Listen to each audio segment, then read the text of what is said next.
Sure.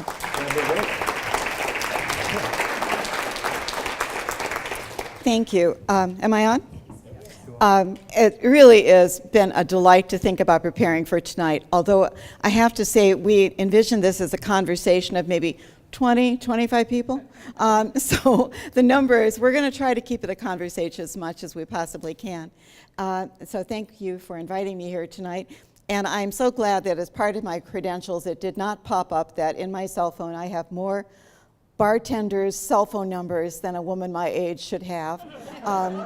And it comes to me naturally by giving tavern tours and walking tours and other tours for Columbus landmarks, so please don't hold that against me.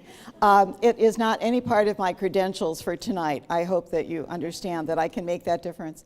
But you may wonder why somebody who's taught in Columbus schools for a very long time actually is talking to you about this topic tonight. And so I want to be totally honest and legitimate as to what my background really is. This is something I rarely disclose to many people here. But I'm from Cleveland, not from Columbus. Developed a very early love of Columbus and came here as an undergraduate, but not until I left Bowling Green. There was nothing wrong with Bowling Green. I want to state that up front. It was a lovely university. I was there for about 2 years, but 1 year when they bused a small busload of school children from Bowling Green to a hill, a railroad overpass outside of Bowling Green to show them what a hill looked like. And the kids got off the bus and they all went, ooh, I thought, I got to get out of here. So I came to Columbus. And Columbus was much more what I was used to. I had yearned for a city, which is what it really was.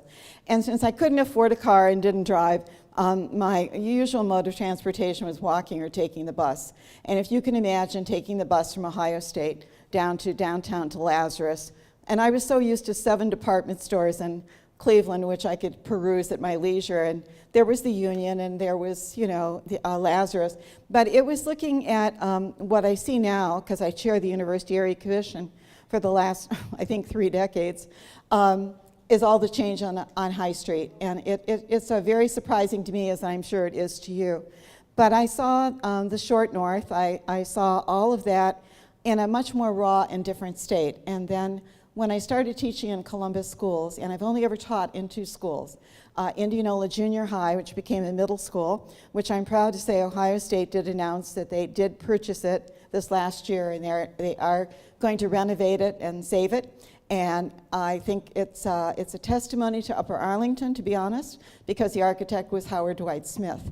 And so, stadiums and schools and Poindexter Village. Let's hear it for Howard Dwight Smith.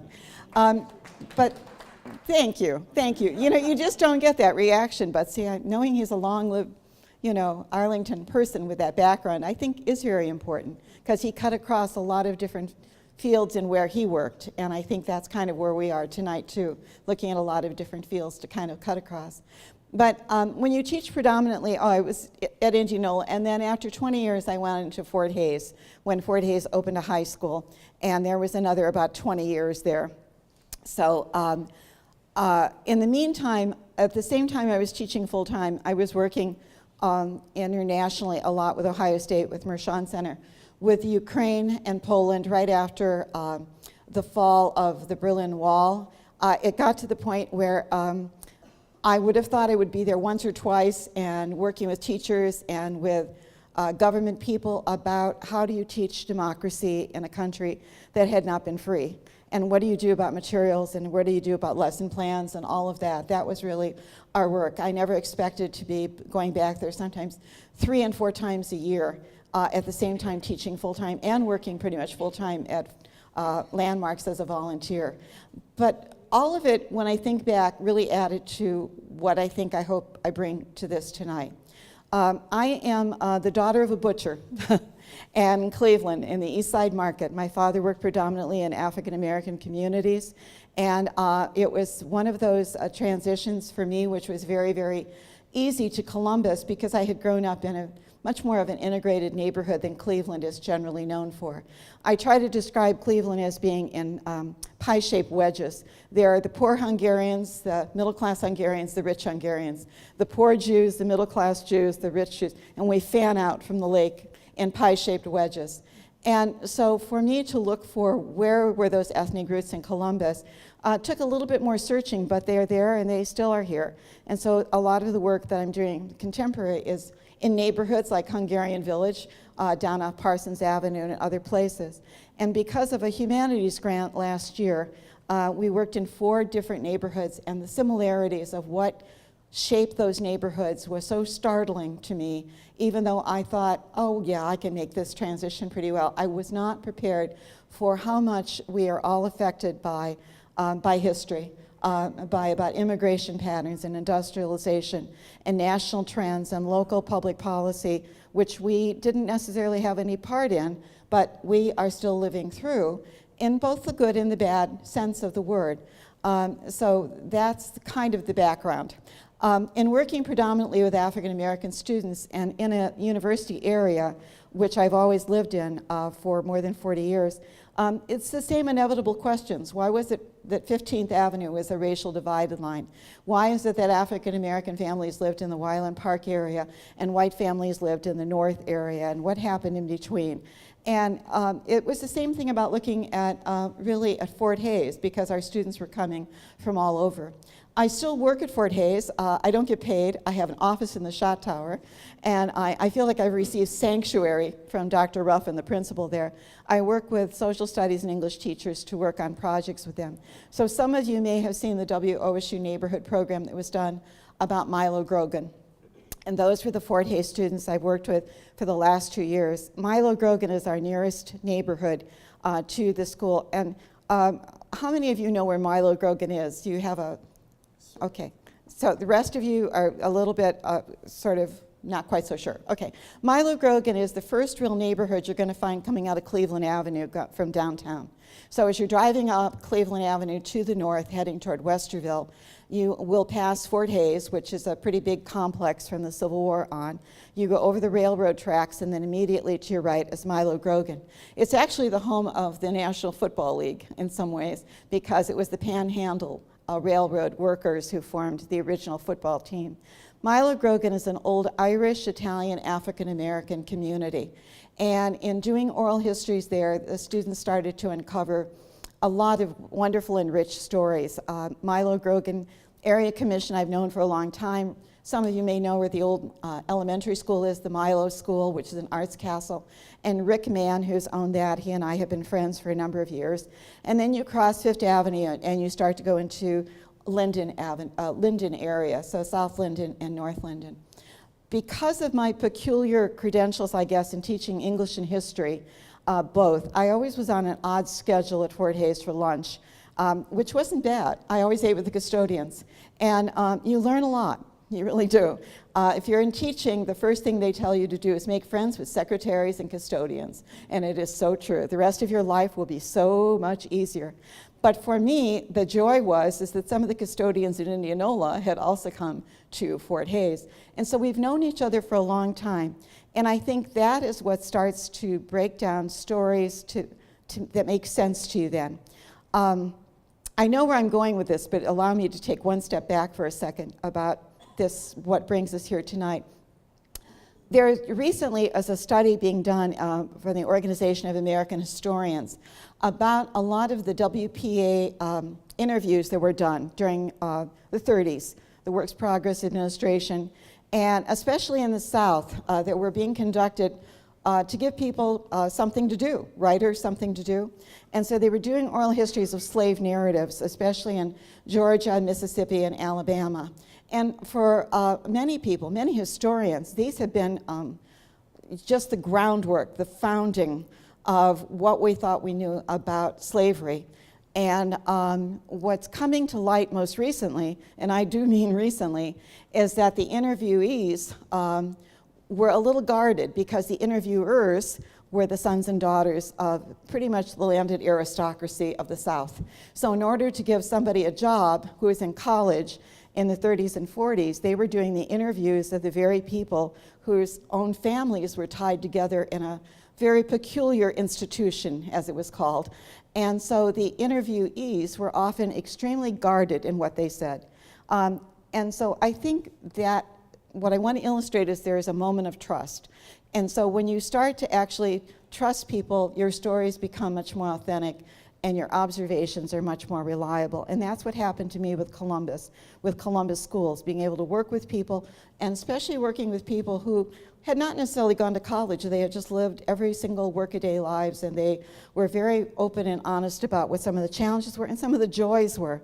And that's what I wanted the kids at Fort Hays to understand. So when they went out and interviewed, it was really on a very personal level. We made sure that we invited them over, and we had lunch ready for them, and we sat down more like family to talk about things. And slowly their other stories, things I had heard about Columbus, came out. And then some of you may know about the famous MLS cards. Does this ring a bell? Multiple listing service cards. That there were what we thought were 10,000 of these. These are the real estate cards before computers that were put into, that were sent out to realtors. And some of you may even still have one of a property you own where there's a picture on one side and the description on the other, right? Now, of course, they're in books and then they're computerized. Excuse me. So the MLS cards came to us in a very strange way, came to me in a very strange way. I had a call from a realtor on the east side, a young man I know, and he said there is a real estate office in Bexley, and the owner is leaving, and they're selling the property, and they're leaving behind a catalog of these cards, and it's just a big file cabinet. And I don't know what to do with them, but they just look too precious to throw out. And so I went over. Of course, where are they? In the men's room, of course. So, you sort of in the men's room working through MLS cards. And they're loosely in alphabetical order. And you can pull out, I don't know, I'm going to say Neal Avenue. And I could pull out Neal Avenue and I could look at the back of the card. And if the house had sold between 1950 and the 1970s, it's very likely there was a card in there. Okay? And on the back of the card was not just the price, but sometimes the reason why people were selling. And so it became sort of interesting to read the front and the back and the front and the back, and I'm looking up all of these in the university area, and I'm thinking, my gosh. In fact, there are pictures here of things and houses that had been gone since before I came in the 60s, so, what else is in here? And the more we looked, the more valuable it became. These things were in a cabinet where the drawers came out, but they were so heavy. To make a long story short, there were not 1,000 cards, there were not 5,000 cards. There were not 10,000 cards, nor 20, nor 30, nor 40. There are probably close to 100,000 cards. They're not all necessarily there because things get lost. And I started pulling them out for Milo Grogan, and then if somebody heard about it and they asked me to look up a certain street, I'd go looking and see if I could find things. Rarely did that pan out. But what was interesting about it was you could start to see patterns that were somewhat shocking, a little horrifying, and a little reassuring. I guess you get them all. And when the students started looking at the ones for Milo, it was very apparent where property values were going and why they were going the way they were. And it was also apparent that there were some mixed emotions about people leaving what had been a formerly Irish, although that had long since passed, but Italian neighborhood, and the beginnings of an African-American neighborhood. And when you looked at it across the city, you could start to tell where the rapid movement was happening in the 1950s especially. And so sometimes on the back of the card, and you're dealing with kids who are reading this, and they don't have quite the institutional history to even make a guess what this means. And the back of the card said retiring, and you didn't have to give a reason why you were leaving, but just retiring, and that makes sense. You're downsizing, you're moving on. Others would say things like, have to sell immediately, we'll sell to good Negro couple, we'll help finance. Now there's a curious word right there. Why would you have to help finance? And so the pattern starts to emerge as to which neighborhoods are quickly moving, which neighborhoods are sort of saying a little bit more stable in a lot of ways, and then you start to mirror that with anecdotal information. And for us in Milo Grogan, it came out to be a really remarkable little twist of events, something I would have not seen in Cleveland, to be honest. And that was the continuation, for the most part, of an African-American Italian neighborhood where people knew each other. And they knew who they sold to, or they knew who they lived next door to. And I had opportunity, if you've seen that segment, we interviewed a woman who came out of the blue for us. We were winding up the project, and I had lunch with her one day through a mutual friend. She came out to the school, she had pictures, her father was a wonderful motorcycle collector. It's not that they were rich by any means, but they were part of that little part of Milo that got sort of split in half from it around the St. Clair area. There were a lot of Italian bakeries and groceries, and she had great stories for the students about how she and her sister loved the music of the 30s and would stand on their bed at night with the window open, the kind where it drops down this way, and listen to Drambuie jazz. And at that point, when she told the area commissioners at Milo about the Drambuie jazz, she had them in the palm of her hand. She knew the neighborhood, and they knew who she was. And there was very obviously this sort of sense of trust among people to be very honest about stories about how things changed. When you look at the history of something like Eastgate, which is off Nelson Road, you can see a neighborhood that almost changed. It's a textbook civil rights neighborhood. It goes from very early housing. In fact, one of the first recorded marriages that we know of in Columbus, which is not even Columbus yet, happens around the Nelson Road property. And this is an African-American couple who marry within the house, and that's a recorded piece of that history. And of course, there are all these little lumber mills and sawmills around Allen Creek that help to deal with, the economy of the early days. And then you have what is essentially a pretty prosperous coming of age of neighborhoods at the beginning of the 20th century, in which the Wagenbrenners lived and the Schmidts lived and a lot of other people. And then suddenly, when you have desegregation, there was I would say within 8 months, the entire neighborhood changed, and it changed hands. It was the fastest sort of rapid leaving that I had ever seen on that undocumented history. And so how is it that some did and some didn't? And where does that put Arlington and whatnot? So what I'm hoping for tonight, long introduction here, but I've run out of bartender stories for you, is to really try to put in context a little bit more about the history of Columbus and about what's going on in a contemporary way, if that makes sense to you. So I didn't want to do it with overheads. I am not a person who likes to speak to the pictures behind me, and I'm the kind who always likes to carry something away. So I have about 5 handouts and in a sequence, and I'm going to give you the first handout that will kind of set the stage for this, and then we'll stop and ask a few questions at whatever comes to mind, and then we'll go on to the next part. Does that sound like a plan? Okay. Not that you can't interrupt me at any time. I am a fast talker from Cleveland, so just wave at me. So if we look at the first of a couple handouts you're going to get, it's just a map, a simple map. Some of you may have seen it already, and it's an early settlement map of Ohio. What maybe in looking at this, you do know what some of these little regions are, and for me the most interesting thing is zero in on Franklin County for a moment. Franklin County, pretty much in the center there. Everybody find it? It's kind of in the lower left-hand corner of the U.S. Military District. And then there's a narrow slit that goes right across the county. And then the back end of it is the Virginia Military District. It puts where we live as general in Franklin County in a very odd position. We are sort of this nexus of these land grants all come together. And I'm sure that you have remember somehow that Columbus is founded actually out of the town of Franklinton, which is Lucas Sullivan, who is the surveyor who comes to this area and sees a land for the first time that he is later going to stake out for himself where he wants to settle, and that is to be named in honor of Ben Franklin. So the county of Franklin, and there was an earlier map that we were all part of Ross County at one point. But does anybody know where that little narrow sliver is? The refugee track. It's the refugee track, yes. Refugee Road is named. Right, so Refugee Road is one boundary of the refugee track, and Fifth Avenue is the other boundary. And Fifth Avenue is the northern boundary, and Refugee Road, for the most part, is the southern boundary. And it's a narrow slice that comes right through Franklin County. What's interesting is that who does that bring here? Well, not necessarily the people that were intended, but it does start to bring off a frenzy of land speculation. The land was set aside after the American Revolution for those people in Canada or Nova Scotia who were burned out of their houses. They had sided with the American cause, and they had lost everything. And so the US government was compensating them for their loyalty. And really, out of that, probably only 17 or 18 families moved into that land. But they got land, and they could turn around and sell it.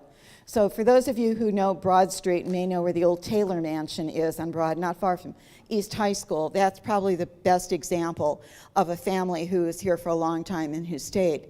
But what it does is it starts to draw these distinctions of, first of all, arterials that cut across things that are so weird to explain. Think for a moment in your mind, and I'm going to do a program, I guess, in February for Upper Arlington about, for thank you, the programs that are done on Saturday morning. All of a sudden I couldn't remember the extracurricular programs and things about that Fifth Avenue boundary. But you go in and out of townships, you go in and out of little towns, you go in and out of industrial, and then you're in, the edge of Upper Arlington, and you're in Grandview, and you're at a quarries on one end, and it's just like this wonderful mishmash. But how it all comes about is because there is essentially a division already given to the slice in between, and most of that land is going to go up for sale.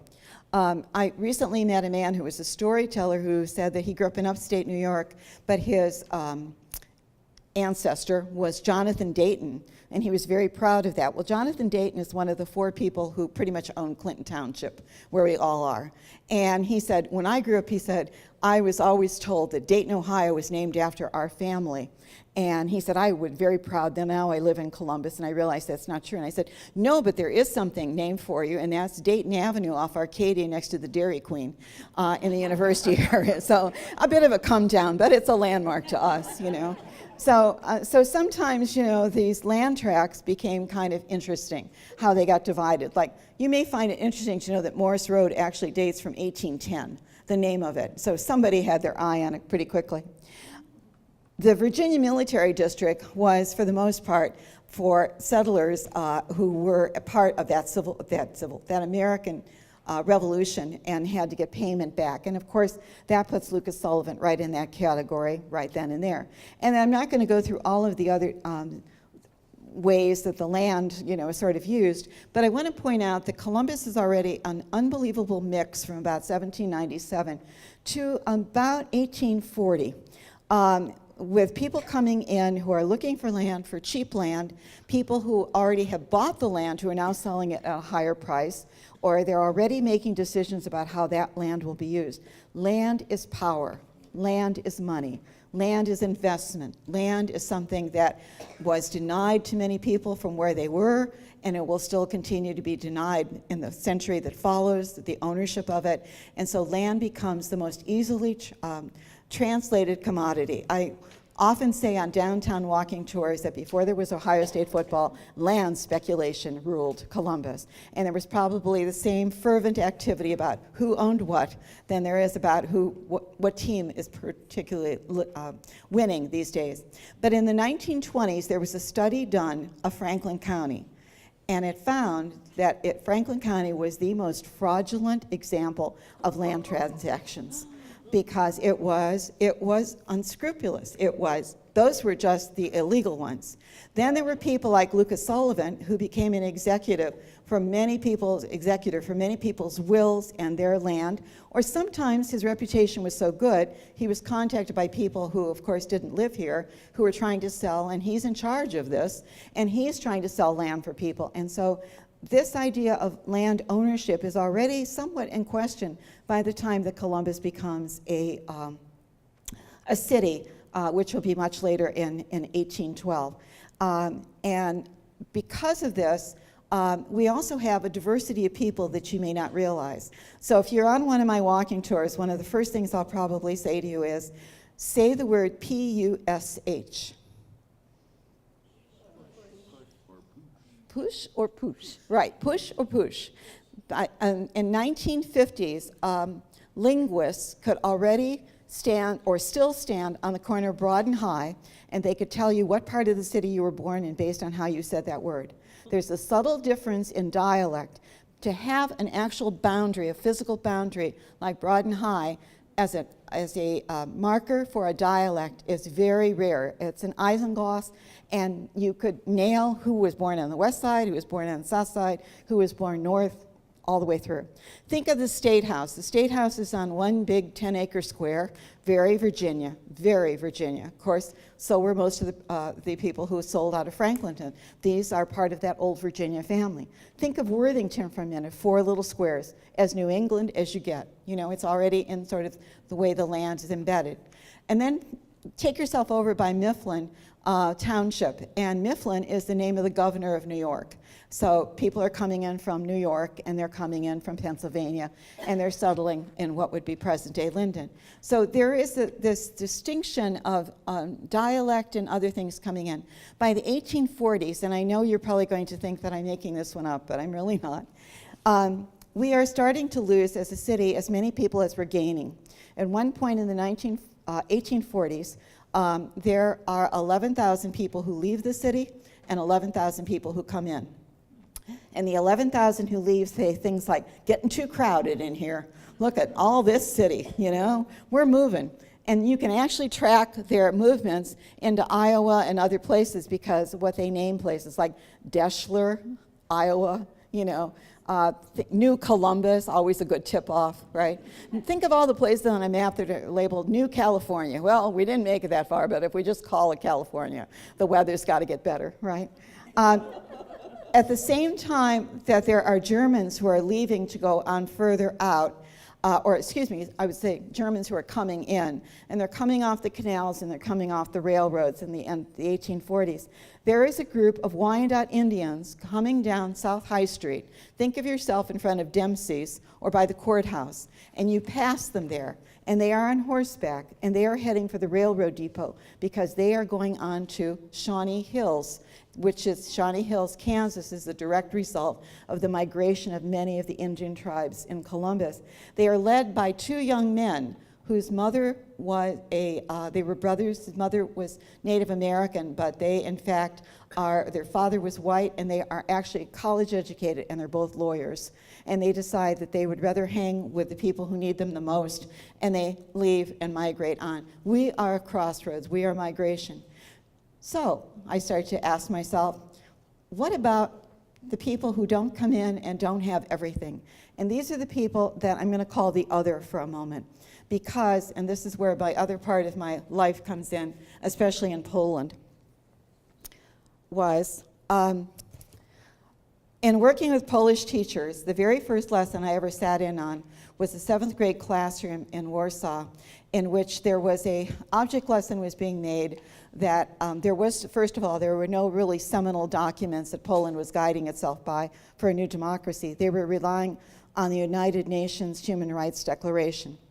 And so the kids were picking apart the Declaration and trying to apply it to their daily life. And so the one little scenario the kids had to think about was, your father has said if your grades go up and you do very well in school, you can go to this amusement park and you can take a friend and your father will pay for everything. You know, this is going to be great. This is incentive. So you work very hard, your grades are good, and when you come home and you say, okay, I'm ready to go, let's go. And who is your friend? Well, my friend is Giorgio over here. Well, he's a Roma. Gypsies aren't Polish. And we would get this over and over again, and yet they were living in the shadow of all of this. And if it seemed bad in Poland, it was really more awkward in Slovenia and Slovakia and later in Hungary, that these were the other. I would sit through conferences with people who would say the Holocaust had a terrible impact on Poland. Polish were victims too, and we came to accept that, yes, the Polish people suffered very greatly. But when the statement came to being, if there were still Jews in any number in Poland, it would be wonderful because they were, and I quote, the word was exotic. They were exotic. And I always found that strange because I think in best intentions, I think people thought of them as colorful, different, different food, different dress, whatnot. But once you make somebody the other, what do you really do to them? And when I looked around in Columbus, in schools, and I was teaching, and kids in neighborhoods, there were a lot of others in front of me, and that's what mirrored my Cleveland background. Because my father was Jewish, and my mother said I was never to date Jewish boys. My father was an early member of the NAACP, always working in African American neighborhoods. I say this kind of jokingly, but somewhat lovingly, that my mother was probably the kind who, if asked by someone on the Klan to sew a robe, she might have done it. She was Hungarian, but she came out of a different background, and that's what it took me a long time as an adult to sort of sort out what we do to our own communities and our own histories and our own families. We only know our own histories probably 3, maybe 4 generations if we're lucky, where we've actually had personal contact with them. But in the meantime, it's the stories and it's the feelings that other people have that come down to us. So my mother grew up as a Hungarian in Western Pennsylvania in a coal mining camp. And it took me until I got to Columbus and worked in the Hungarian community on the south side to understand that one of the larger Hungarian communities on the south part of Ohio was later named Congo, because that's where the African American workers were put by the coal mining companies to always let everybody know who would be the first to come in if there was a strike. It's the same story we heard about Buckeye Steel, where Reeb and Hosack were the only given away houses by Buckeye Steel, in effect, as a gift to always remember who you owed your allegiance to, where people come in, who is the other and who is not. And so this represents a large part of some of our own peculiar problems in Franklin County, some of which have yet to be discovered by historians, and yet it's a tantalizing look.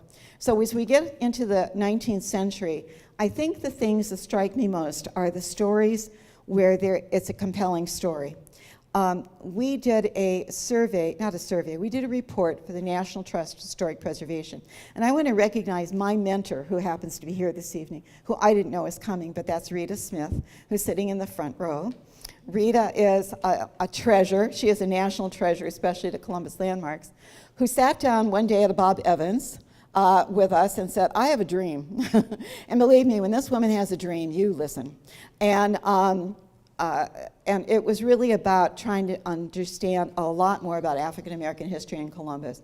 And so we wrote a grant to the National Trust for Historic Preservation with the idea of starting to uncover some of the stories. And I don't think we really fully understood the whole nature of all of what's going to lead up to the founding of Arlington by year, what life was like in the 1917, 1918, 1919 era in which Arlington is coming online as the birth of a dream. How many other dreams were out there? And I think that was the greatest gift of this.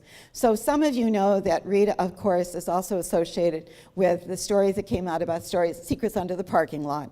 And in fact, Mary Rogers, who is the head of the Clintonville Historical Society, had told me that story some time before about the bodies buried at Union that were reburied there because of the Upper Arlington football field, and the family that was part of the ownership in this area that was quite sizable and farmed quite a few acres. I remember being on tour once, and I wish I could remember her name, and maybe some of you will know and be able to help me with this, who sent me clippings later from her family, and this was before Rita and before that report, and their farm was what became Lane Avenue Shopping Center. And in fact, it was part of that family who helped to name the name North Star, which was always curious because I think a lot of us looked at that like, is that a reference to the Underground Railroad? And where did that story come from? And in the pictures that she gave me, they were from newspaper clippings. When you go back through and you look at them, you realize that there are African American workers in the picture. The family's in front of the house, and they're standing there, and there are people in the background, and clearly there were people in Columbus who were the other, I'm going to put it that way, for a very long time before Columbus really grew into the 20th century. We don't know where they were in Franklinton, but we find them in early histories. We know that one of them has come up probably with Sullivan family. Sarah Sullivan, Lucas Sullivan's wife, was much younger than he was. She was raised in Kentucky on plantations, and yet there was we think, a fairly strong stream of people on the Underground Railroad coming up from the river that we don't have any record that Lucas Sullivan ever turned over to authorities. He kept a blind eye on all of that. So where people are living and how they are really sort of defined by the fact we are in the middle of nowhere. You can essentially be outside the city limits, and you can be in a township area, you can be in a rural area, and you can try to carve a little bit of a life for yourself. And that's what's happening pretty much in Clinton Township. So where the people and who's working and whatnot is kind of interesting to me, because at Indianola, before other schools were built, like Kingswood, which now is a computer center, Indianola's boundaries came all the way over through Columbus to the edge of Arlington. And so we had Buckeye Village at our school, and we had Sellsville. And I think some of you know about Sellsville.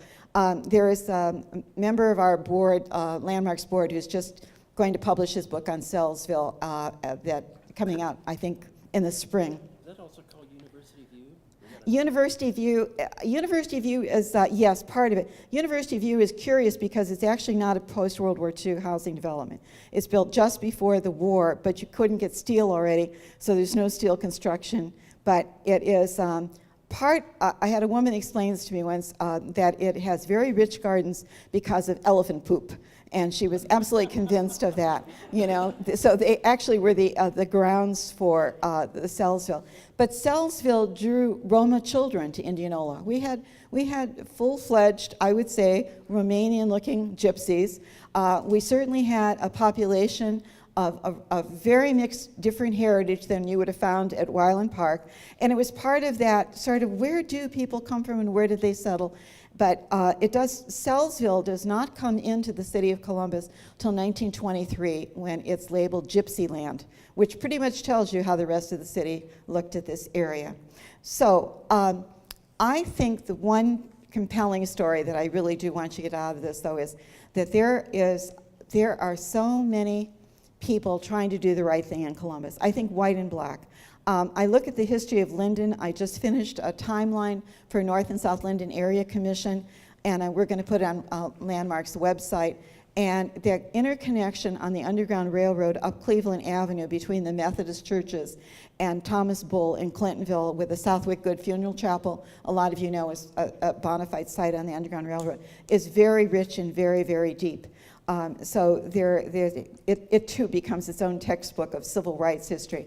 But what starts to happen by about I'm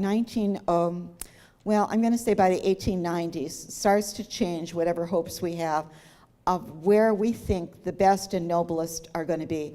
Ohio is a leader in the abolition movement, but it is one of the first to start to turn on the abolitionist movement by 1876 with Rutherford B. Hayes in the Tilden election, when Rutherford B. Hayes and Tilden actually, wins the actual vote, but the decision is made that if Rutherford B. Hayes becomes president of the United States, a good man, a man who, helps to found Ohio State University, that's his pride and joy, quite honestly.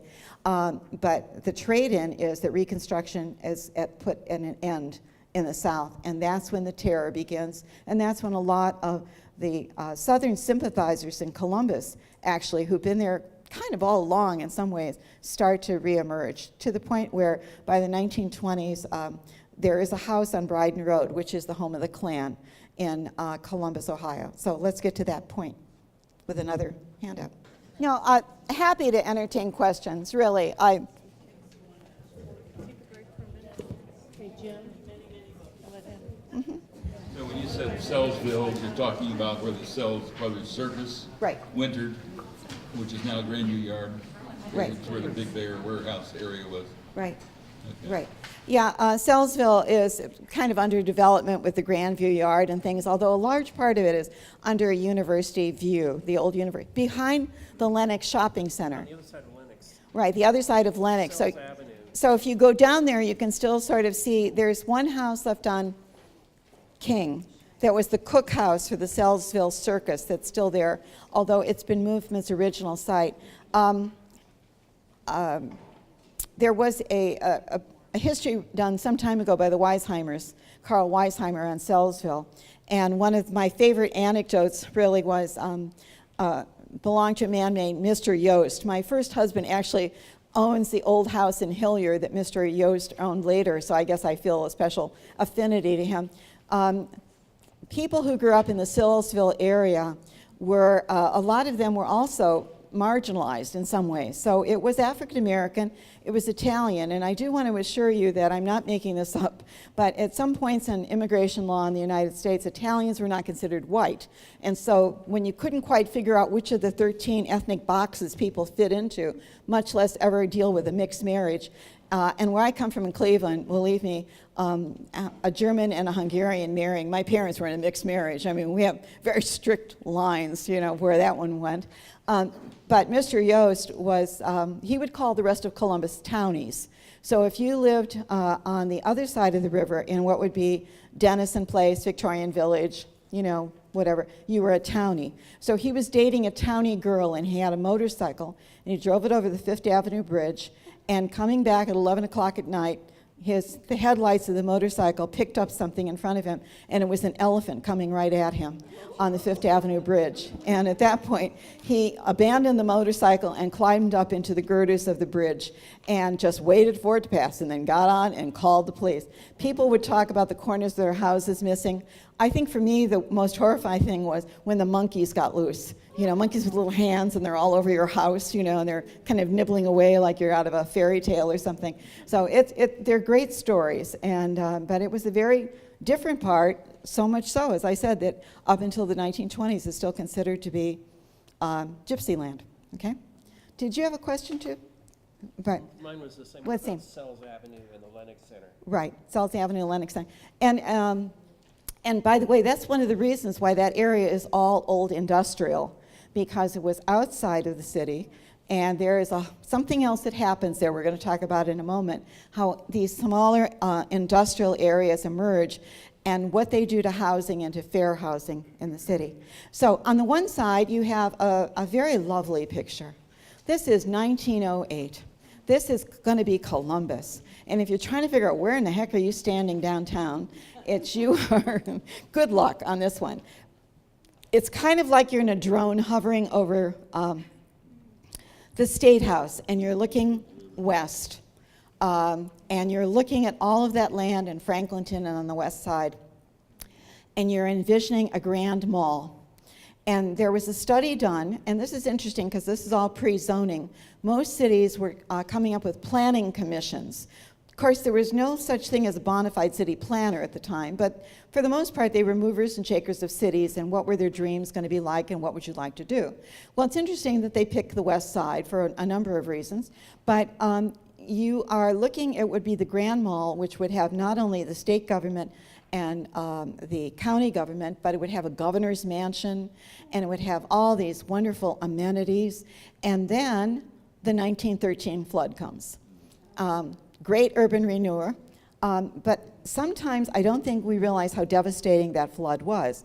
So by the time you're kind of picking through the remnants of the flood that went all the way out to Central Avenue, and by the time the waters of the Olentangy and the Scioto joined together in March of 1913, and it rained for days and days and days, and the flood suddenly broke what were the dry earthen dams, there are about 100 people who will die in Columbus. There are more than 300 in Dayton. We are not the hardest hit, but we are definitely hit by this.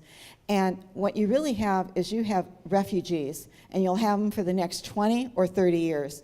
And you have no ability to have housing in any part of that west side, which traditionally had been the oldest neighborhood, which traditionally had been sort of an Irish neighborhood. It was definitely a very working class neighborhood, because once Columbus is founded on the other side of the river, of the high side on the State House, more of the wealthy families are going to move that way, except for people like the Sullivans. But Sullivan is also on his deathbed for the most part. And so the boys, who we know found Ohio State University and Ohio Historical Society and a number of other places, they're very West Side boys, but they're also in a very different privileged circumstances. For the most part, the people on the West Side are just kind of working poor, and now they're out of homes, and where do they go will be the next piece. So if you turn the page over, what you have is, and I should have put this on here, it's a McKendry thesis This was a thesis done in 1918, although it wasn't really published until about 1928, and it was a comparison of neighborhoods in Columbus. This is the most confusing map to read. If you have a pack of colored pencils and patience, you go back through and you try to redo the key a little bit to read it a little bit better. But McKendry's point was to compare two neighborhoods at first, what he called the Bottoms, which is the old traditional name for Franklinton, and the new rising neighborhood in the city, which was not Upper Arlington at the time, but was the university area.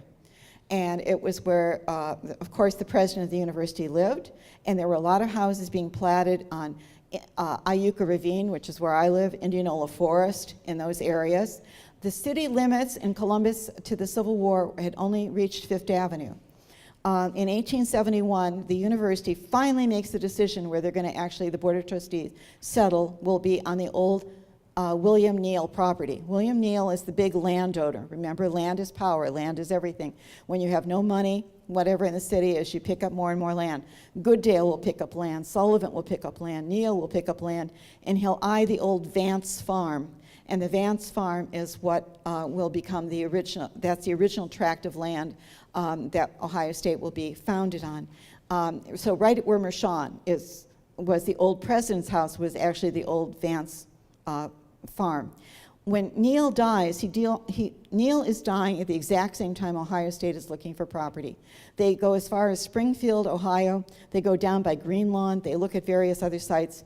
And the usual story is that there's a German trustee who says, he goes to Mirror Lake, which was a natural artesian spring, and he drinks of the water. People would go down there to gather the water, and he said, "This is the best and the sweetest water I've ever had." We find this hard to believe, but we accept this with some reservation, you know. When the university does buy the property, by the next 15 years, city services will catch up with this part, and there will be city water put in, and a new sewer line punctures Mirror Lake, and it will never have sweet, wonderful water again. It's artificial from that point on, and mercifully so artificial, I guess. But the girls get the land, the boys get the businesses downtown. So of the two girls, Elizabeth J. McMillan and Ann Dennison, who's married to a Civil War governor, and that house is essentially there at 15th and High, the Kappa Sigma fraternity. That's an old Neal mansion that's left. There are a couple other outbuildings that we know of in that area. That is their farmland.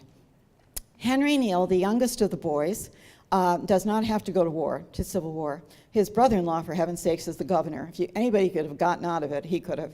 But instead, he decides to go. And this raises a couple interesting questions, one of which kind of touches back to something on the Sullivans.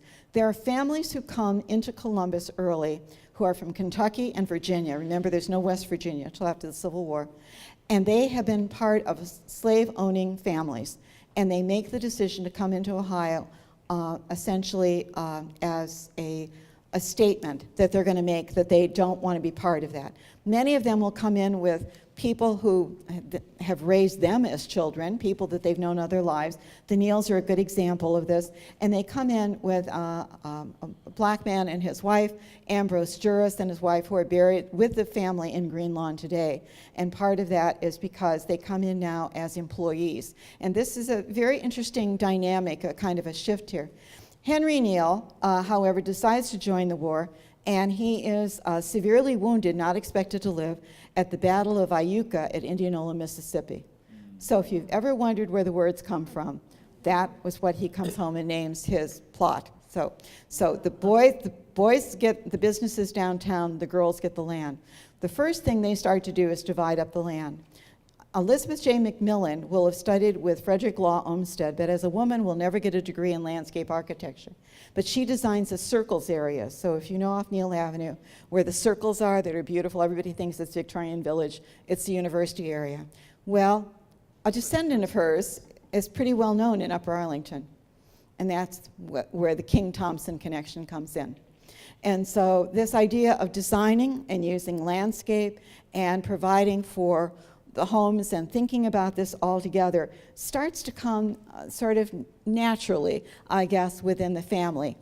So much so that I have to tell you, there is a there is a, what do I say, an object lesson we sometimes use in the university area, because we have, as you do too, probably the brochures, the early King Thompson real estate brochures. And there is one that was just given to me where when you open the page, there is a picture of a house on Lane and Indianola. It would be on the south east corner of Lane and Indianola. And behind it is an apartment building. If any of you, I'm sure it's that you've got these images. If not, I will share them with you at some point if you want for the historical sighting. And it says, this is a King Thompson brochure, and it said, this will never happen in Upper Arlington. This will never happen in Arlington. You're not upper yet. This will never happen in Arlington, meaning this beautiful house, and then right there, there's this sizable 4-family brick apartment building suddenly in its backyard. Nicely done, but it's an apartment building. Well, the joke is, who built the house? King Thompson. And that's my point. This is all about land, and it's about where you take the next opportunity. Much of the university area was coming online and turns over quickly because Arlington is coming online. And then the squeeze place starts to work a little bit more. So as you look at the map that is on the side of 1918, you see various ethnic groups that are relegated to various parts of the city. And I love the one where it's Romanians down there. It's actually Hungarians, but at that particular time in 1918, the fight was between the Romanians and the Hungarians over Transylvania. And so that was a large part of the Hungarian population of Columbus out of Transylvania, so now it's labeled Romanians. But you see little pockets where there are families, where there are black families, and you see other places that are trying to sort of distinguish themselves by geography. Just as I said, Milo Grogan was an old Irish and Italian African-American community, actually called Goose Pond at one point for its all the feathers that would fly in the air when they were doing the plucking of their goose down feather comforters.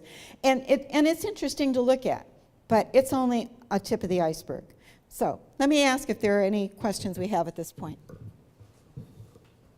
Mm-hmm. Where are the English, Okay, I'm sorry.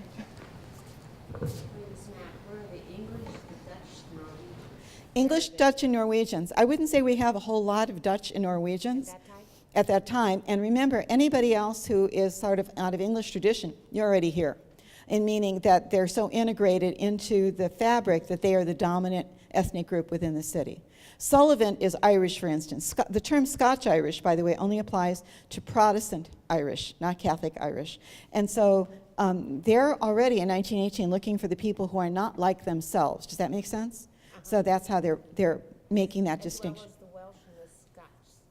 As well as the Scotch are very integrated. The Welsh have a small community. Actually, they have two.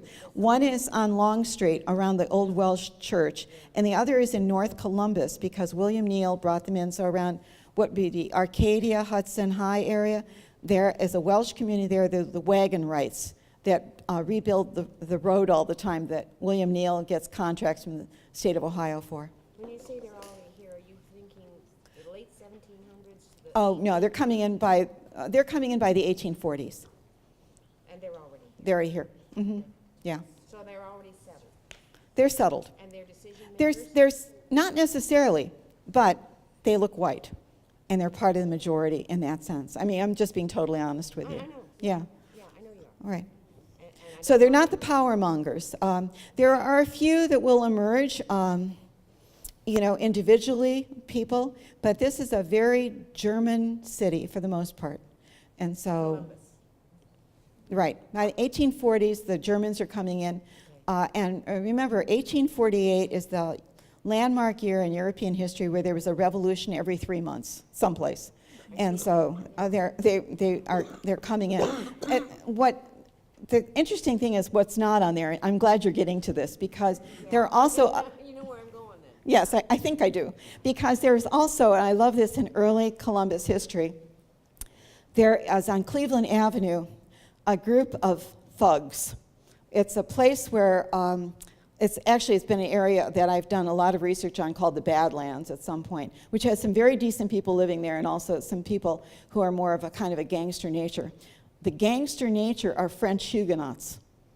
And you would never, ever think that Columbus would have ever had more than 4 to form a gang. you know.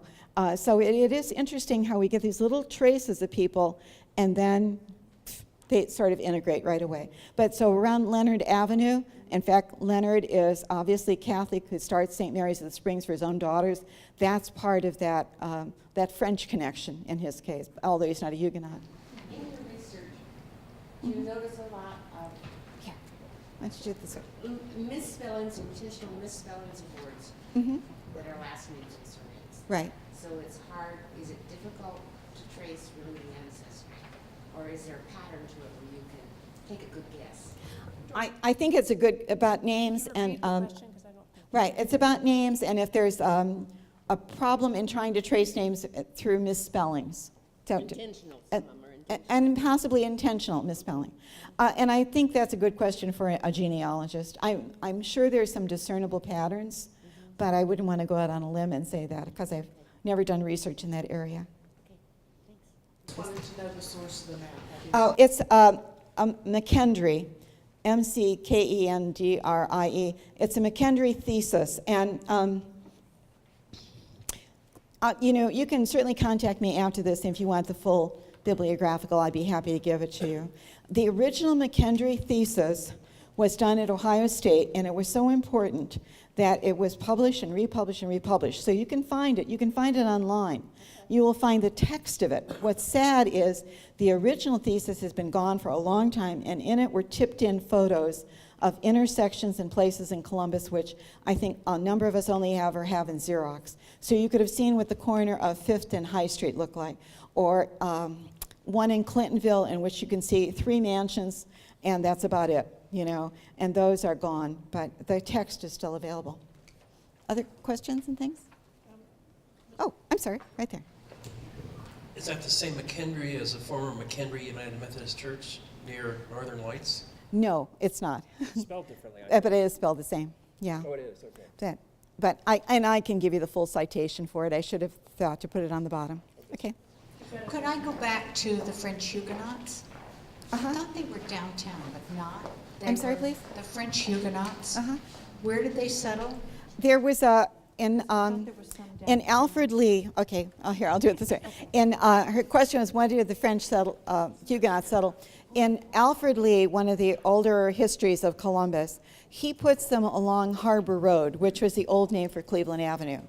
And he says that is, he intimates, let's put it this way, that is one of the reasons why Harbor Road, Cleveland Avenue, becomes ultimately a path for, a known path of the Underground Railroad, because law enforcement didn't go in there. So, okay. Did you have questions, sir? No, I was trying to get a Okay. copy of it. Okay. Okay. Now we get to the heart of something that will drive you crazy, except for Rita, who I'm going to rely on here a lot. So you have this wonderful map of 1918, but in actually doing that report for the National Trust of Historic Places, there were a number of other things that came up. And so what you have is, I'm going to borrow yours for a moment rather than dip back in there, is my handwritten copy that I have never really put into some sort of public form that starts to try to segment out other neighborhoods and where are people. And I rely on Rita to kind of talk about this one too, if you'd like to with me, because what has come up, for instance, was the name Mudsock. And this was the most bedeviling of all of them. We have small African American communities that are so old that we have actually ignored them, forgotten them, bypassed them. But why are they there is the question, in part because there is no other place who will take them. And there is no other place for them to settle. And they're best if they're self-sufficient, at least, with some ability to have some agricultural ability to be able to do a little farming. One of them would be one you might have heard of, American Addition. So American Addition, for instance, is both a place where by the 1960s, it's pretty awful, but you have people sometimes in the Great Migration who are living in boxcars off of there that last into the 1940s. It's a neighborhood that's completely forgotten about, and yet it's also a neighborhood where the Keltons of Kelton House, Kelton, I think a lot of you know the Kelton House story, will give as a wedding present to the son of Martha Lawrence, who is the young woman who grows up to marry in the house, and their son Arthur becomes a pretty famous doctor in Columbus, and he gets land there. So it is a place where there are people who are, if I said summer home, that is hardly what it is, but it's an ability to own a little bit of land, and it's the ability to have it, all to yourself. There is a very telling story of, I was going to say mudsock. There's, Rita, correct me if I'm wrong. There's kind of an Upper Arlington mudsock and a Hilliard mudsock, am I right? Where there are two different communities. Can you say a little bit about that? No, she can't. No, she doesn't. But the name comes from the fact that when it was muddy, the horses would be tromping in mud up to their knees, and when it dried, it looked like they had on mud socks. Okay, so that's mud sock. So actually, every place in Columbus could have had a mud sock at this point. Across the street, and this is the curse of knowing a little bit too much about history, I think, even driving over here tonight, I'm passing the Panera on Lane Avenue, and there is the old Holiday Inn, right? And which was actually built by John Glenn. I want you to know we do remember him fondly. That was one of his enterprises. And there's Panera, and Panera sits on the site of an old African-American Italian neighborhood. These are the people who helped build Ohio State.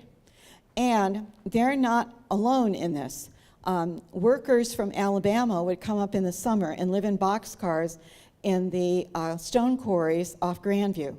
And they would come up in the summer here because the wages were better and it was cooler than Alabama, which was not a surprise, I guess, except lately.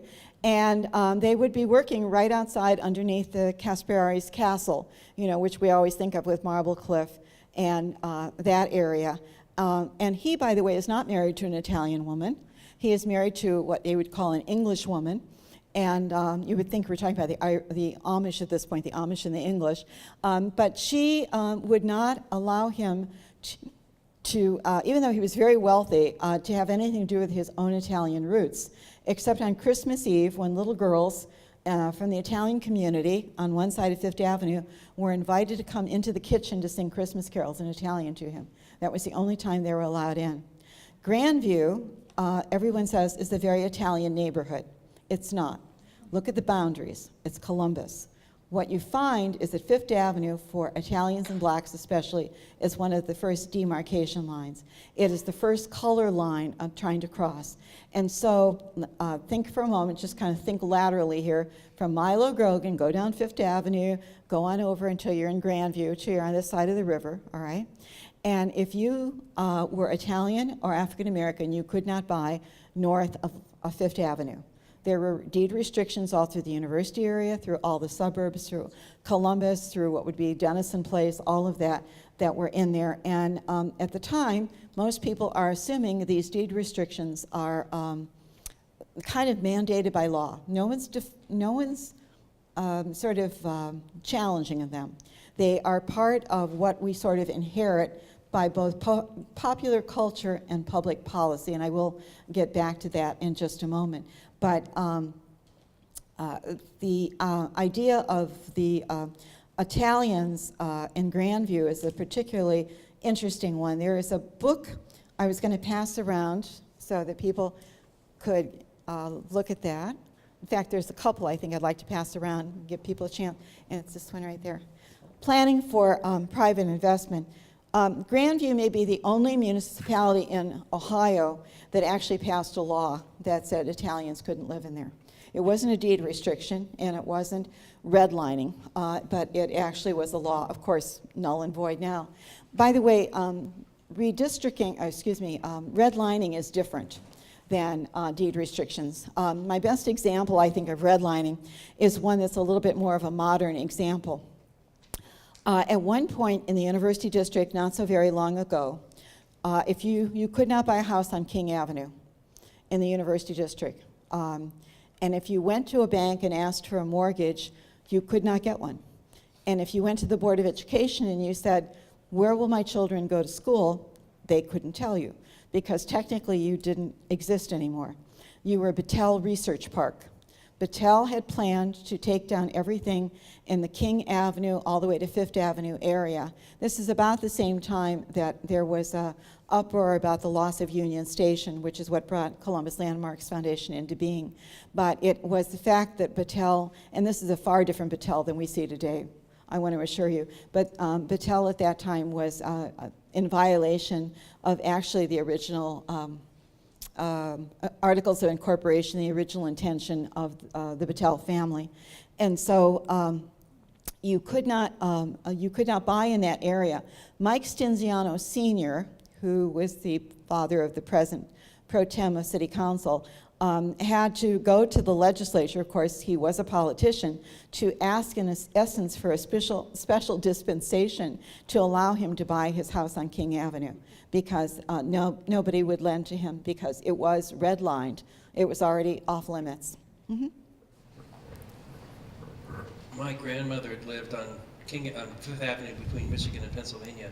I remember the fear that that entire neighborhood would, quote, go Battelle, unquote, and be torn down. Yeah. And houses got moved, but their house is still there. Right, right. So a lot of that stopped by a federal judge, an injunction against Battelle. And Battelle, by the way, is the only known example, I guess, even to the state, who ever lost money from the federal government for tearing down Union Station after they said they would not. And then 11 o'clock at night during the rain, the night before a football game, it went down. But what I want to point out to you on the map that I've kind of given you here is there are all these little nodes, and they come in. You have to look at each one of them sort of individually. The biggest factor in the essence of time, I'll tell you, is you need to find where the streetcars are. Once the streetcars start leaving Columbus, and Columbus had horse-drawn streetcars at the time of the Civil War, but obviously they're going to become electric pretty quickly. The first streetcar suburb is actually on the Near East Side, which is out Main Street, which is in the kind of the Old Oaks area, and they proudly proclaim themselves as the first streetcar district, and they'll go out through Driving Park.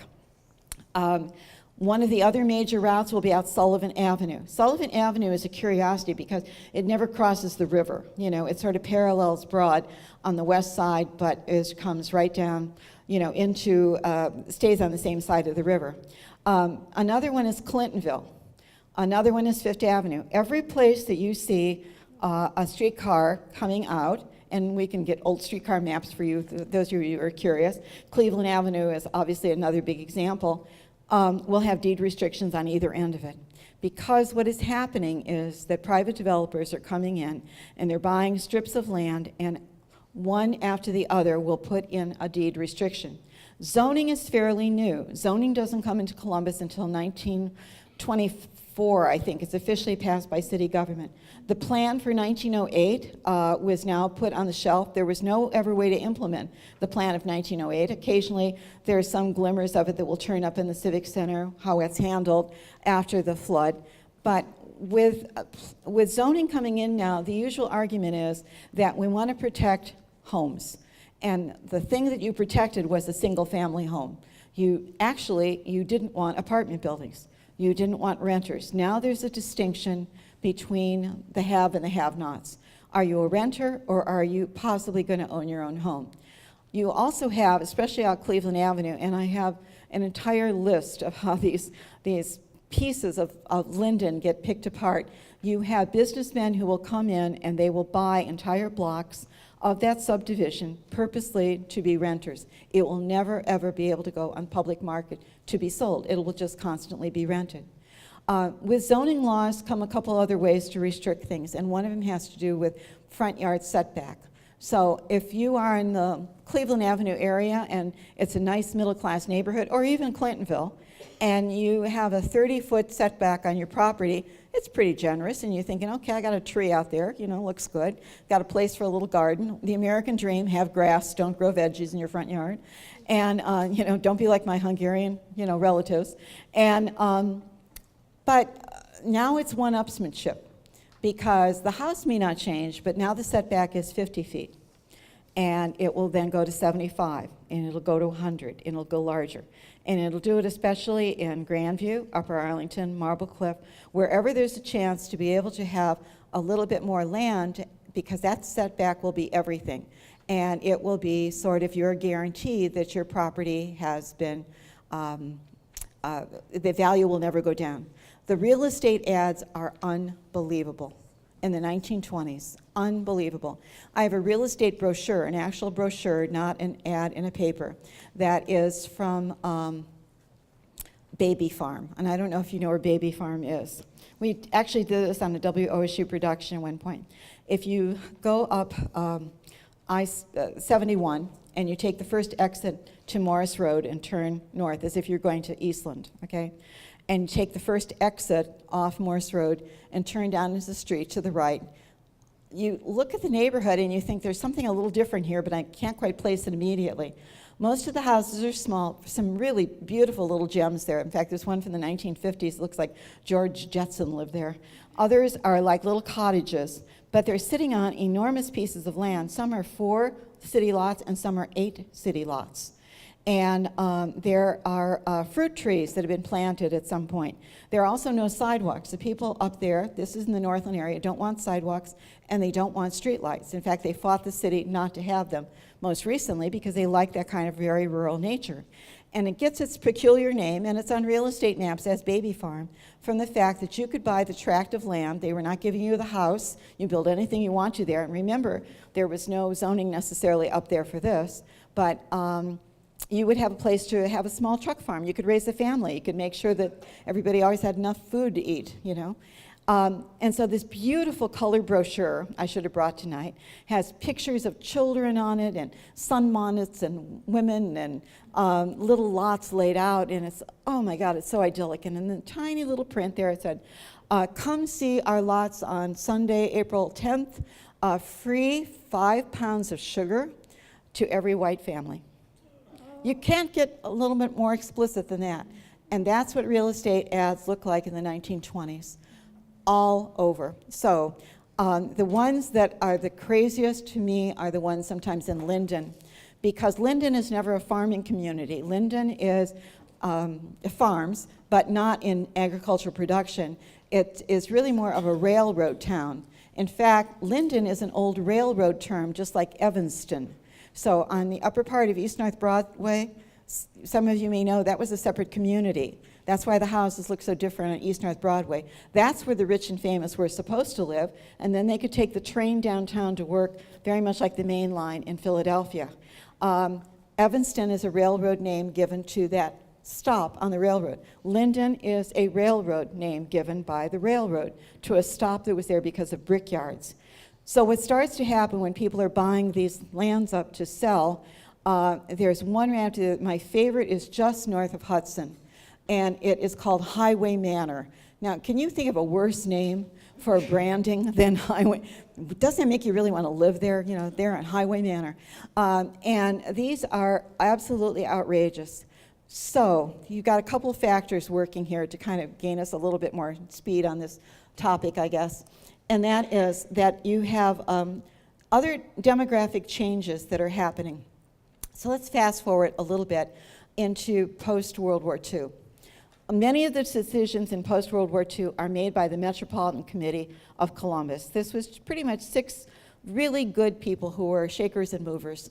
You know, there's Simon Lazarus is on this, and the mayor is on this, and Galbraith has not quite introduced himself yet into this. He's still kind of a budding neophyte in the development world. But the decisions are, we need to look at what's happening in Columbus. We need to plan. First of all, we haven't had stoplights for 4 or 5 years. One of the reasons Columbus has paired arterial streets is because we had no money for traffic lights or stop signs. We still live with that. So all the streets suddenly became one way this way or one way that way. It was a way to cut down on accidents. And if you think accidents didn't happen, in the first year after World War II, in the town of Lancaster, there were more deaths by traffic accidents for lack of traffic signals than there were people who lost their life in World War II, than young people in Lancaster. So the city is dying for lack of improvements. And the Metropolitan Committee decides to look at every school issue, every bond issue, and make a recommendation to the city. They also know that in 1949 is the first of what's going to be the investment acts given by the federal government, the first bit of money that will become available for what's called slum clearance. over $1 billion and $500,000 in grants. Cities will have to have a plan, and they will have to come up with some way to implement it, and they have to get public support. So some of my favorite ads in the newspaper are Clintonville Women's Club is bused down to Flytown to see how horrible it is so that they'll vote for the bond levy. You could have gotten on a bus in Columbus and been in Flytown, but they bring them down because that's the voter base that they need, and it does work. So the voters do support this. What the 1913 flood had already gotten rid of, what the racial segregation patterns had already enforced in terms of who could buy or could not buy, and you could not get loans if you were black. You could not. Columbus was unusual in that it actually had a black savings and loan, a small one, on Long Street, a building. Unfortunately, it was just lost. That was a real icon in the community. The Adelphi Savings and Loan Company was actually able sometimes to make small amounts of money. In other cities, by the way, and I haven't found evidence of this in Columbus, but I'm almost positive it's there, like Detroit, black families could not get loans prior to World War II or even after World War II.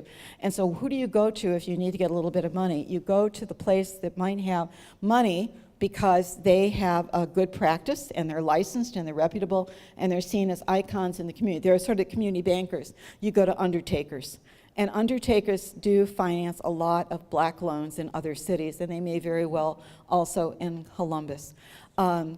You still cannot get financing from the federal government, even if you're a veteran. That's why Hanford Village is built separate from, it's on the east side, built for the Tuskegee Airmen in effect, or the men who served, who were at Rickenbacker. Lockbourne is what they'll always say. We say Rickenbacker today, and that's a separate community for them. So every single one of these little communities has its own point of origin. But I want to tell you about one, and that is Burnside. All of a sudden I was stuck on Briggsdale. The west side has very few small or large African American pockets on it. It's a pretty white enclave. And you know Columbus, northerners go north, southerners go south, west siders stay west, and east siders stay east. You know, we're kind of segmented that way by habit and tradition and churches and patterns of living.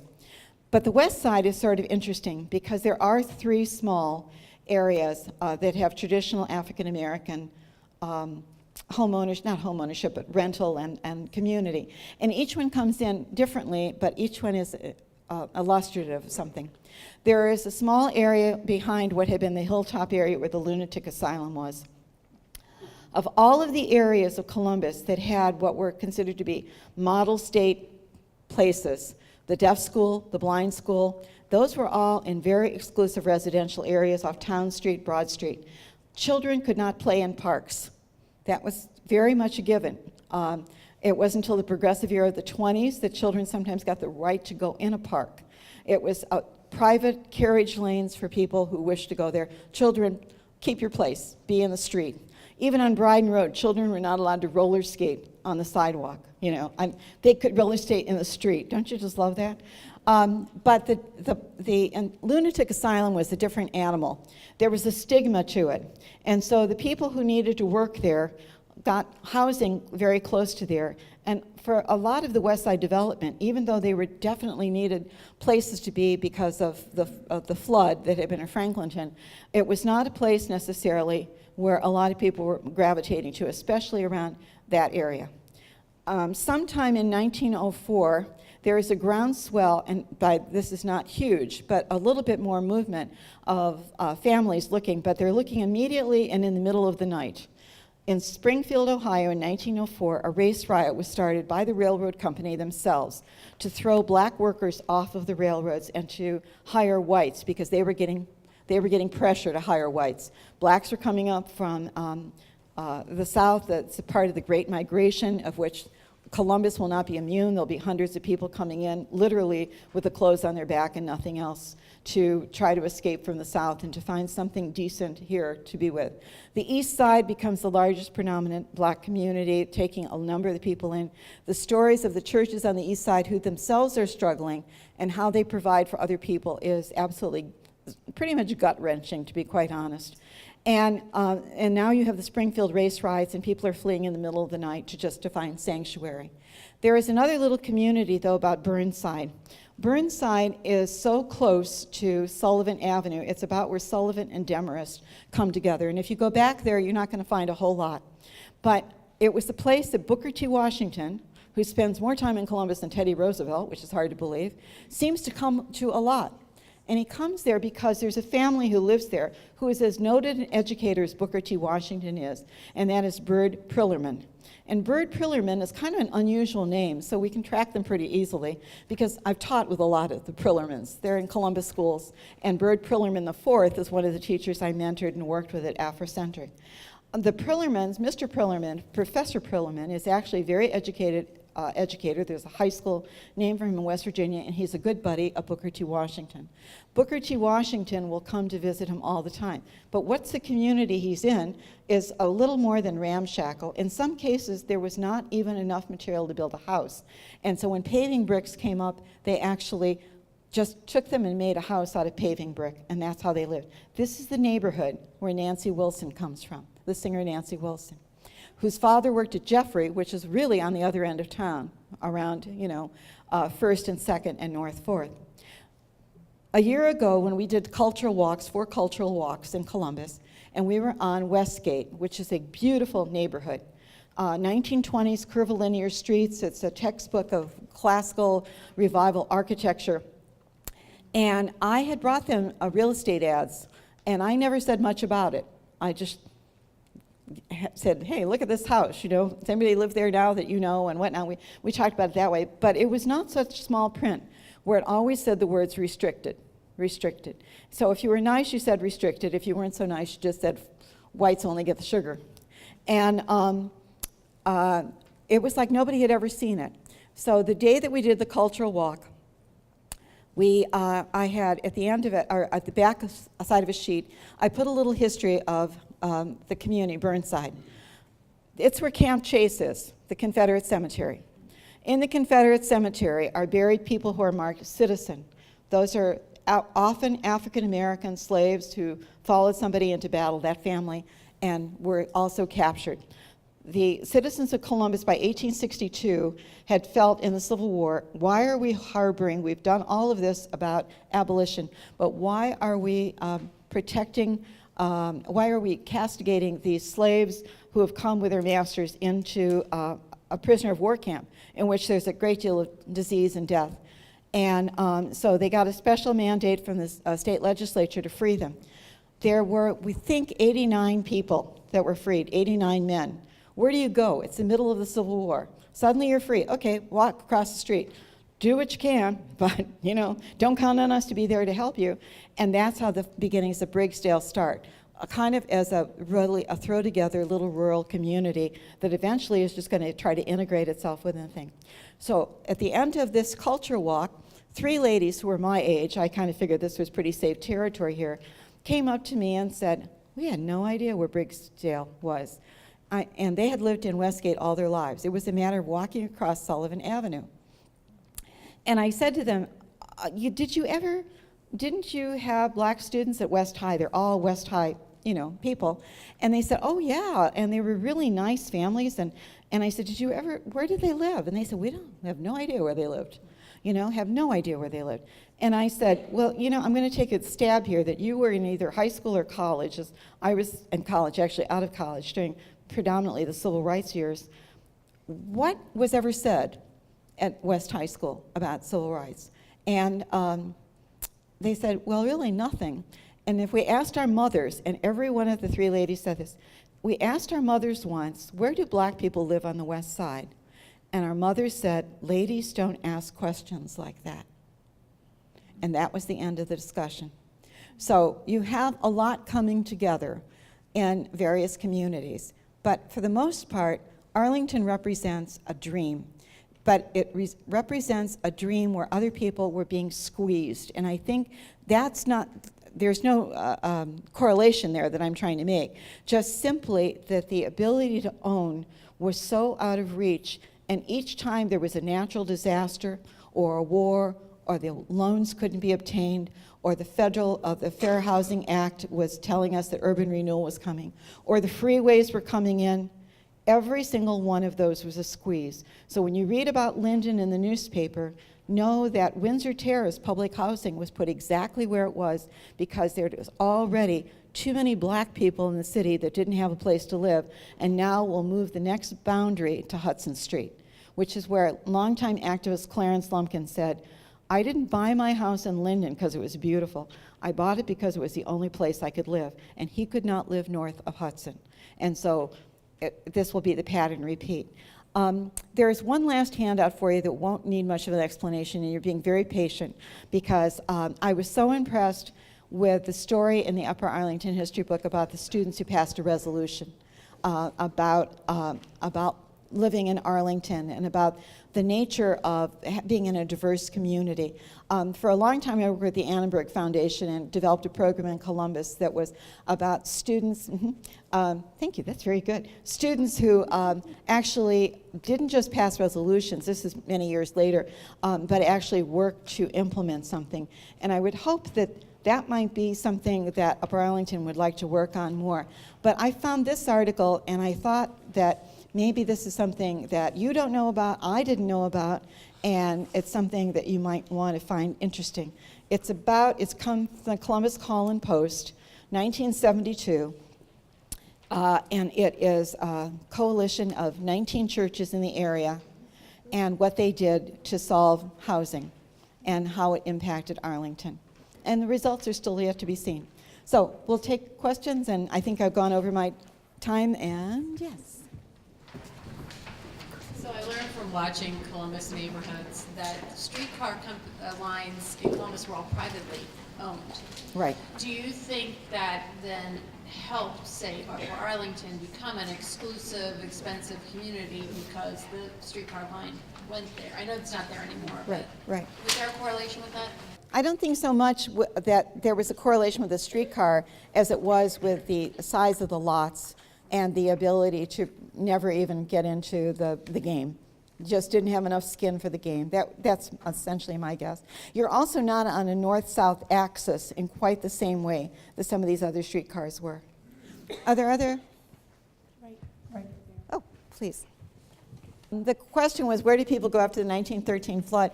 And most of them will go to the hilltop. But, okay, here's the point. Remember, by that time, in the 20s, the hilltop would have been restricted for blacks. So you've got whites who can move up into the hilltop, but not blacks. And another example of that is essentially our next door neighbor, who is Serbian, who grew up in Milo Grogan and talked about it as a very racially mixed neighborhood. And her family moved into Linden, and she said, we couldn't understand for a long time why other families didn't. Well, it was Fifth Avenue. They couldn't because it was the wrong side of Fifth Avenue. So even if you moved out, you might look at your neighbor and say, come on, you can do it too. Well, no, you can't. And that's, I think, what happened on the west side. I have two questions. Could you just remind me, you were talking about the difference between redlining and...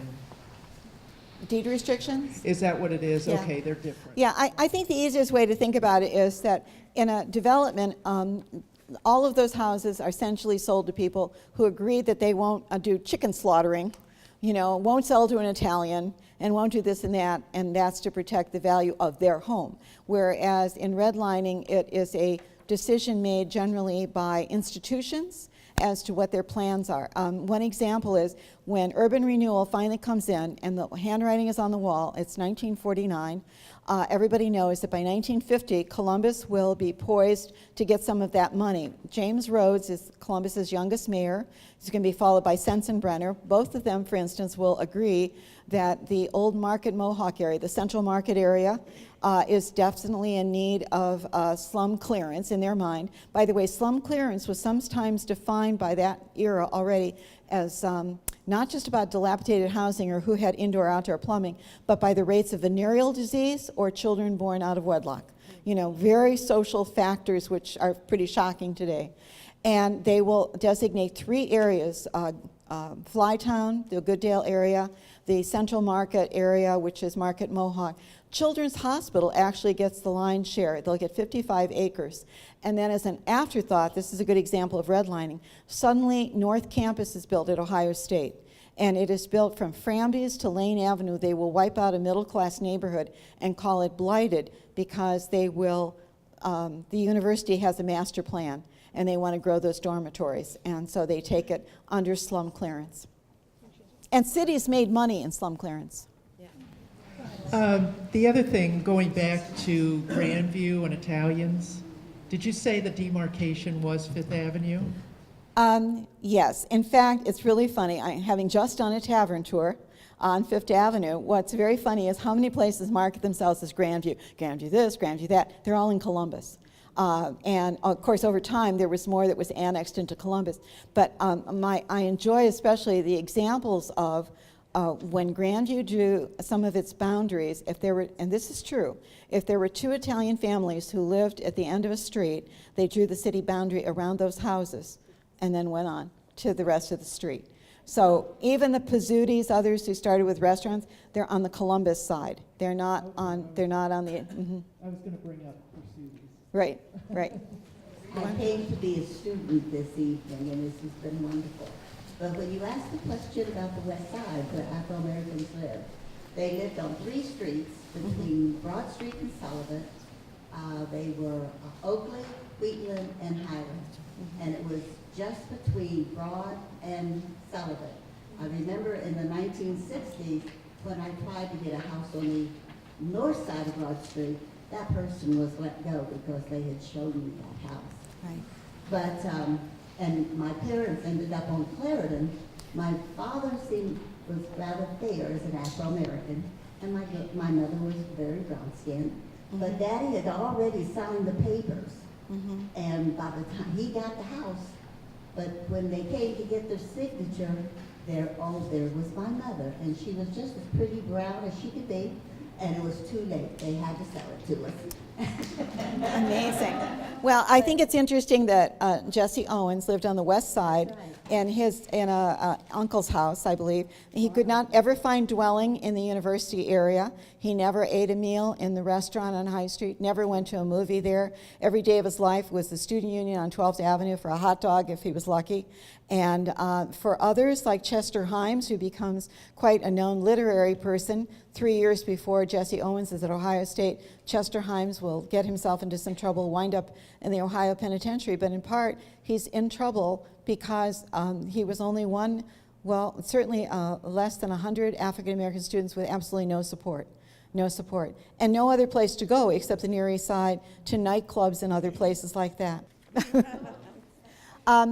I am happy to continue the conversation in any way that you might want, meaning individually or however, and I love it if you think of things afterward. Look for a couple things online that we're going to put there, like the Linden Avenue timeline. I think you'll find that interesting, and it does talk about the segregation of the schools and why everybody knew it was going to come, the violence would come at Linden and East High School, and there's a reason for that, and it had to do with housing. But I can be reached through Columbus Landmarks Foundation, and I'm happy to give out my email or even my phone number. And I want to thank you for this opportunity. Thank you. Thank you, Doreen.